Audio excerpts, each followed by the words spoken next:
Мен Абылай хан.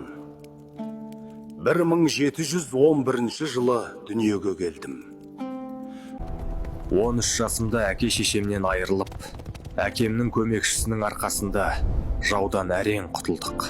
Ел ішінде өз атымды жасырып, Сабалақ деп аталдым.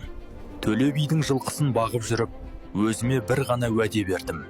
Бір күні таққа отырып, жоңғарларды жерімізден қуып, халқыма қызмет етемін. Уақыт өтіп жатты. Мен жоңғарлармен кездесуді асыға күте бастадым. Жау келе жатқанын естідік. Бірақ бұл жолы мен Сабалақ емес, халқымның қорғаушысы едім.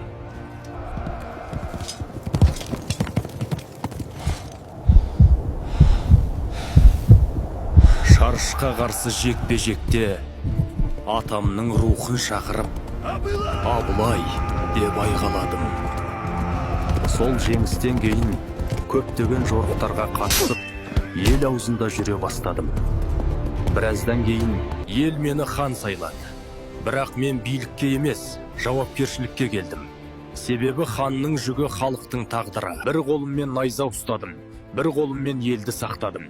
Ресей мен Қытайдың ортасында жүріп, қазақтың еркіндігін қорғадым.